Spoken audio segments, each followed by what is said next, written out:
안녕하세요. 이번 시간에는 자바의 특징들을 살펴보도록 하겠습니다. 자바는 컴퓨터에서 동작하는 소프트웨어를 개발하기 위한 프로그래밍 언어입니다. 윈도우즈용 응용 프로그램을 개발하기 위해서 C++를 사용한다면 서버용이나 안드로이드용 앱을 개발하기 위해서는 자바를 많이 사용하고 있습니다. 자바는 선 마이크로 시스템스에서 1991년 제임스 고슬링이 주도해서 개발을 했는데요.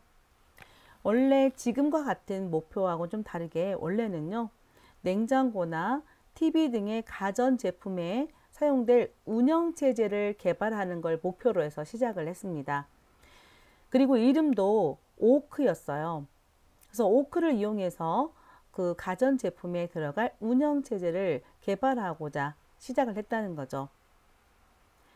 1991년 이 자바가 등장하기 전부터 다른 고급 언어들이 많이 사용되고 있었는데, 이 자바는 다음과 같은 어떤 목표를 두고 특별히 개발됐다고 볼 수 있습니다. 첫 번째는 플랫폼의 독립적인 언어가 필요해서 개발이 되었는데요. 가전제품의 종류나 제조사에 따라서 각각 다른 플랫폼을 가질 수 있어요. 그럼에도 불구하고 A 플랫폼, B 플랫폼에서 모두 동작할 수 있는 그러한 소프트웨어가 있었으면 좋겠다. 그래서 개발된 게 자바라는 겁니다. 또한 동적 메모리 할당이라고 해서 미리 메모리를 할당시켜 놓고 사용하는 개념이 아니라 실행 중에 필요할 때마다 메모리를 잡는 게 동적 할당이거든요. 그리고 자동으로 수거되도록 이러한 개념들을 더 추가하기 위해서 자바가 개발됐다는 거고요. 따라서 write once, 일단 한번 write 기록되면 run anywhere, 어느 곳에서든 간에 실행이 돼야 한다. 이러한 특징들이 자바의 주요 특징이 되겠고요. 자바의 개발 목적이 되겠습니다.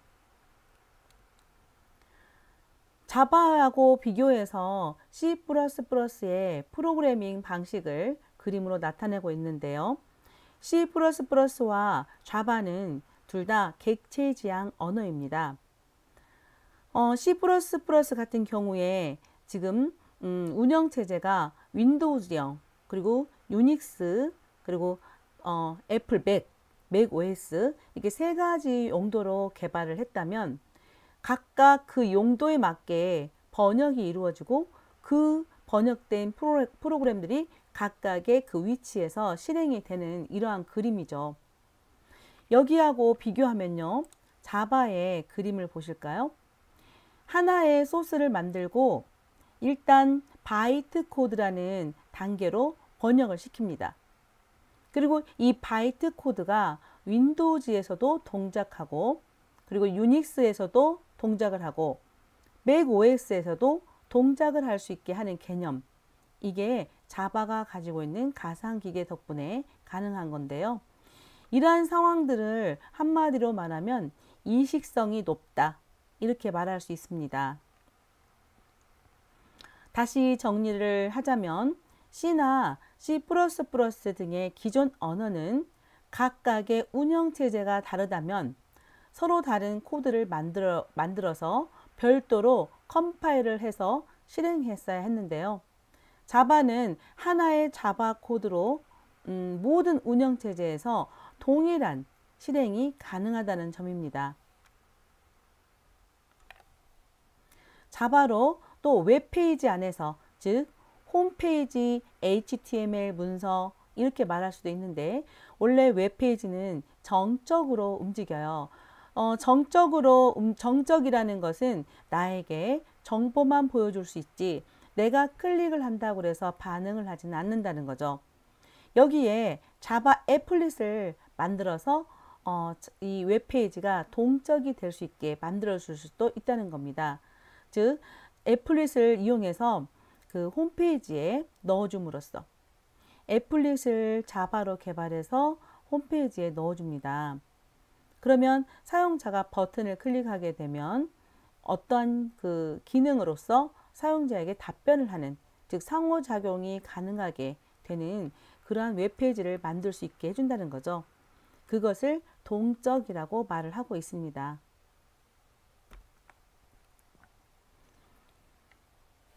그러면 자바 언어의 특징을 본격적으로 정리를 해보겠습니다. 자바 언어는 일단 문법이 간결하다라고 하는데 상대적인 이건 문제인 것 같아요. 문법이 복잡한 프로그램은 최근에는 거의 없죠. 일단 자바 언어는 초보자가 배우기에 적절하다. 그리고 C++의 그 장점을 그대로 가져오면서 C++에서 단점으로 이렇게 꼽히고 있는 포인터 문제를 해결했다. 그리고 이식성이 좋다라는 것입니다. 앞에서 설명드렸듯이 이식성이 좋다는 것은 운영체제가 다르더라도 하나의 코드로 그 번역이 돼서 각각의 다른 운영체제에서 실행 가능하다는 점이었죠. 이때 말하는 바이트 코드라는 것은 우리가 이클립스를 이용해서 주로 실습을 많이 하는데요. 에디터죠.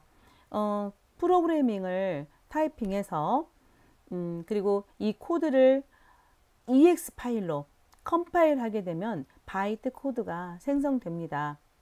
이 바이트 코드는 클래스라는 확장자를 가져요. 자, 작성된 소스 코드를 뭐뭐로 컴파일하면 이라고 했을 때 코드 그 파일 이름을 자세히 좀 봐주세요. java.exe가 아니고 javac.exe죠. javac가 자바의 컴파일러입니다. 바이트 코드는 인간이 읽을 수 없어요. 그리고 이 바이트 코드 상태는 완전한 그 실행 가능한 상태는 아니거든요. 확장자가 클래스라고 했잖아요. 자바 머신이라는, 그러니까 자바 가상 머신이라는 JVM이 있는데요. 이 자바 가상 머신 덕에 이러한 식의 이식성이 높아지는 특성을 가지게 된 겁니다. 이 JVM이 각각의 다른 운영 체제에 다 설치가 되어 있으면 이 가상 머신이 그 바이트 코드로 번역된 그 클래스 파일을 실행시켜 줍니다. 이 JVM은 오라클에서 무료로 배포하고 있습니다. 자, 자바는 완전한 객체 지향 언어이다. C 언어는 공대생이나 자연대생들이 자연대 학생들이죠. 학생들이 기본으로 익히는 언어입니다. 이 C 언어는 구조적 프로그래밍이라고 해서 객체 지향 프로그램은 아닙니다. 그러나 모든 언어가 갖추고 있는 반복, 선택, 순차 구조와 모듈화의 개념을 익히기에는 좋은 언어이죠. 이 자바는 기존의 C 언어에서 사용하고 있는 구조적 프로그래밍 기법을 그대로 가지고 오고요. 그리고 객체 지향 개념을 그대로 구현하고 있습니다.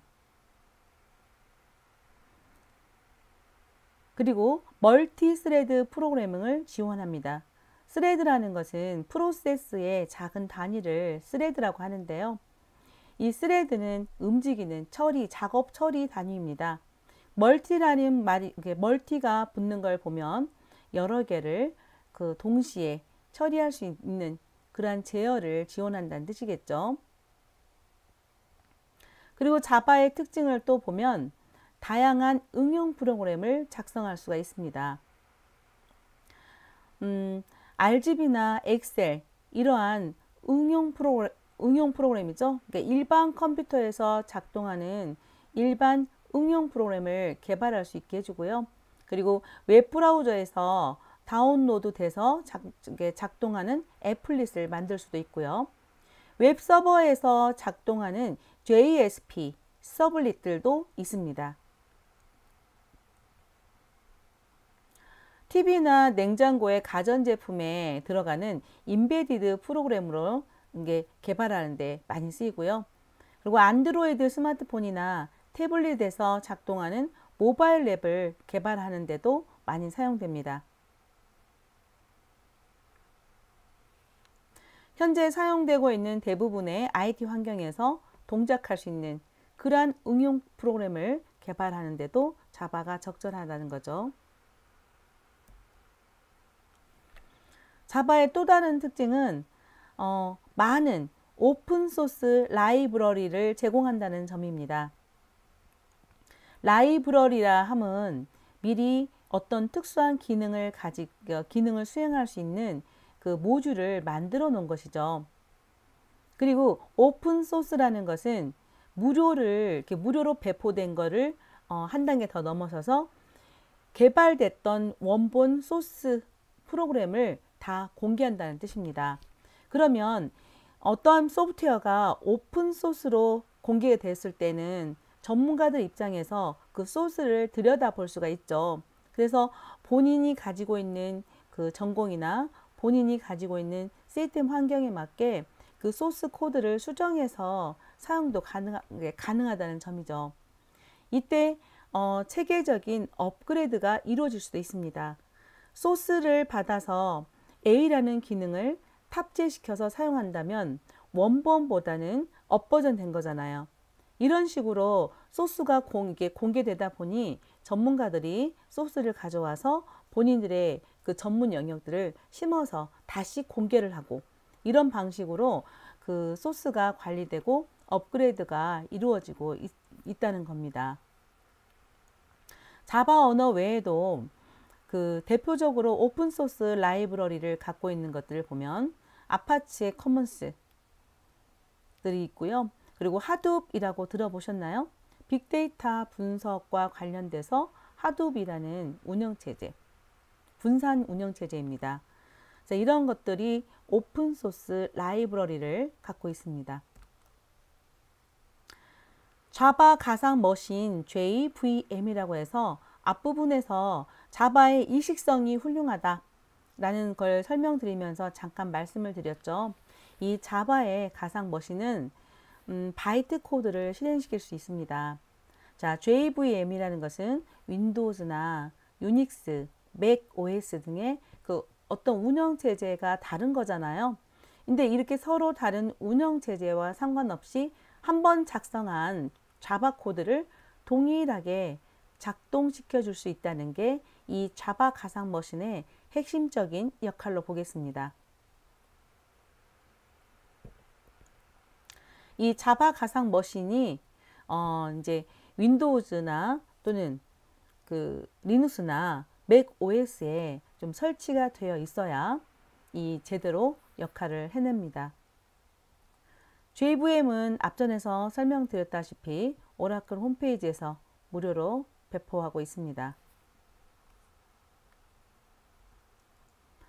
JDK, JRE 이 자바를 한 번쯤 공부하셨던 분들은 기억을 하는 게 JDK하고 JRE가 어떻게 다른지 똑같은 건지 이런 생각을 좀 해봤을 거예요.